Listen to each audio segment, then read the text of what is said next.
여러분, 하나님은 질서의 하나님이십니다. 하나님이 공의의 하나님, 사랑의 하나님이신 것처럼 하나님은 질서의 하나님이십니다. 하나님은 스스로 계신 분이십니다. 이 말의 뜻은 모든 것을 다 하실 수 있는 전능하신 하나님이시라는 말씀입니다. 그럼에도 불구하고 하나님께서 하신 일들을 돌아보면 무슨 일이든 한꺼번에 하시지 않고 단계적으로 하나씩 진행하십니다. 천지를 창조하신 일도 질서대로 하셨습니다. 그 모습을 보면 순서가 정확합니다. 먼저 시간을 만드시고 그 시간에 따라 공간들을 미리 만들어 두십니다. 그 다음 그 공간 안에 내용물들을 하나씩 채워 넣으시는 순서로 천지를 창조하셨습니다. 첫날에 빛, 둘째 날에 하늘과 바다, 셋째 날에 땅과 식물들을 만드셨습니다. 이것들은 곧 틀입니다. 넷째 날 해와 달과 별들, 다섯째 날 새와 물고기들, 여섯째 날 땅 위에서 식물을 먹고 사는 동물들과 그 모든 것들을 다스릴 사람을 만드셨습니다. 틀 안에 하나씩 그 내용들을 채우고 가셨죠. 그리고 일곱째 날에 이 모든 것을 다 만드신 후 그 날에 복을 주시고 안식일로 만드셨습니다. 이 모든 것을 말씀으로 만드신 하나님이 이 모든 것을 향해서 한순간에 있으라 하실 수도 있었지 않겠습니까?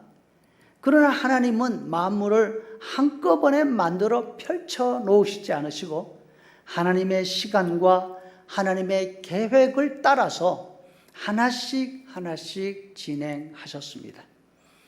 이렇게 모든 일을 질서대로 하시는 하나님이 오늘 본문에서 이스라엘 사람들이 들어가 살 땅 가나안을 어떻게 정복할 것인지 그 계획을 말씀하십니다.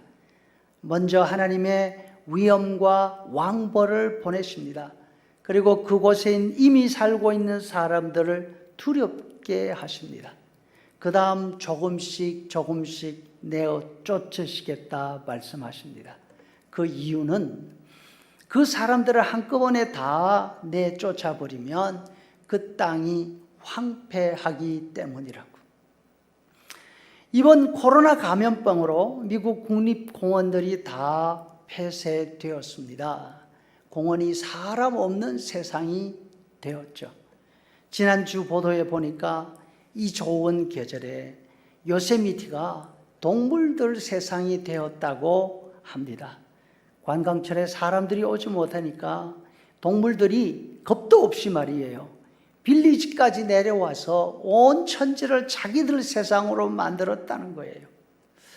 한 가지 더 기사가 있는데 어제 CNN 인터넷판에 사진이 2장 실렸습니다. 남아프리카 공화국 사진이었습니다. 늘 자동차가 다니던 길 아스팔트 위에 10마리도 넘는 사자 가족이 대자로 누워서 낮잠을 자고 있는 사진이었습니다. 이동 통제가 시작된 지 불과 3주밖에 되지 않잖아요. 사람들이 없어지니까 동물들이 세상을 접수했습니다. 또 농사짓던 땅을 농사짓지 않고 버려두면 땅이 건조해집니다. 잡초풀들이 자랍니다. 땅이 못쓰게 되지요. 또 산에 수풀이 우거지면 독을 가진 곤충들과 야생 짐승들이 많이 생겨서 사람이 감히 접근조차 할 수 없는 땅이 되어버리고 맙니다. 가나안 땅에 들어간 이스라엘 사람들은 모세 뒤를 이어 자기들의 지도자가 된 여호수아에게 원망합니다.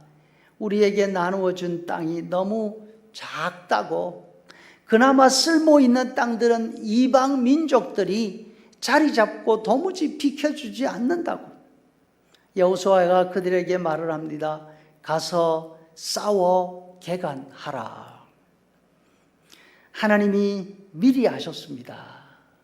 일시에 그 땅에 사람들이 없어지면 그 땅이 어떻게 되는지, 황폐해지고 짐승들 세상이 되어서 이스라엘 사람들이 그 땅에 들어간다 하더라도 살 수 없는 곳이 된다는 것입니다.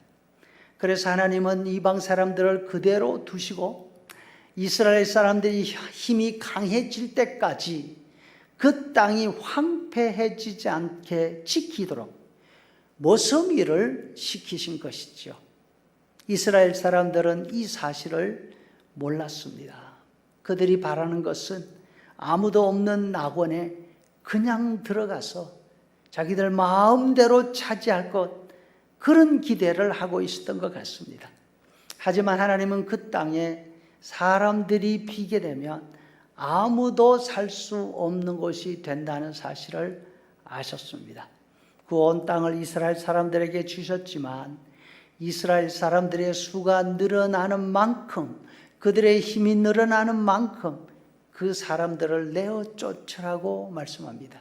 그리고 그 땅을 차지하라고 하십니다. 이 과정을 통해서 하나님은 하나님의 주신 복을 반복해서 체험하고 하나님의 정복 사역에 동참해서 승리의 기쁨을 나누며 누리도록 이스라엘 백성들을 배려하신 것입니다. 이스라엘 사람들은 반복해서 원망합니다. 왜 한꺼번에 모든 것을 주시지 않느냐고, 왜 아무 수고도 하지 않고 살 수 있도록 그렇게 만들어 주지 않으셨느냐고. 이스라엘 사람들에게 하시던 것과 마찬가지로 하나님은 오늘 우리에게도 같은 방식으로 일하십니다.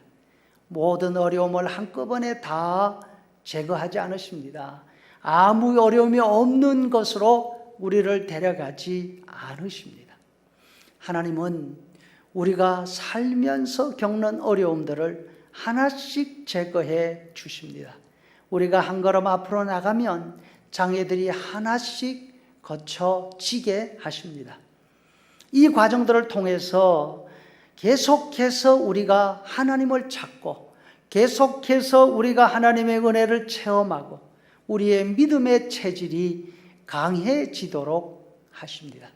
무엇보다도 이 과정을 통해서 하나님께서 어떻게 일하시는지 그 모습을 우리가 보고 배우게 하시는 것입니다. 이 환난 가운데서도 우리 하나님, 우리 앞서 가십니다. 하나님이 왜 이 무서운 병을 일시에 없애시지 않는지 우리는 알지 못합니다. 그러나 믿음의 눈으로 볼 수 있기를 바랍니다. 하나님은 우리보다 멀리 내다보십니다. 이 전염병의 일도 처음과 마지막을 한꺼번에 보고 계시면서 계획하고 진행해 가십니다. 우리는 알지 못하지만 이 무서운 전염병에도 우리에게 주는 유익이 반드시 있을 줄로 믿습니다. 전염병 가운데 무섭고 두렵지만 하나님의 지혜를 인정해 드리십시다. 우리 앞서 가시며 우리를 보호하시고 우리를 훈련하시는 하나님을 바라보십시다. 그리고 기도로 하나님을 더욱 힘있게 의지하고 하나님이 일하시는 모습을 보면서 배워갑시다. 그래서 이 일을 통해서도 우리 하나님을 더 많이 알아가고 우리 하나님의 은혜를 더 많이 체험하는 그런 시간들이 되기를 간절히 소원합니다.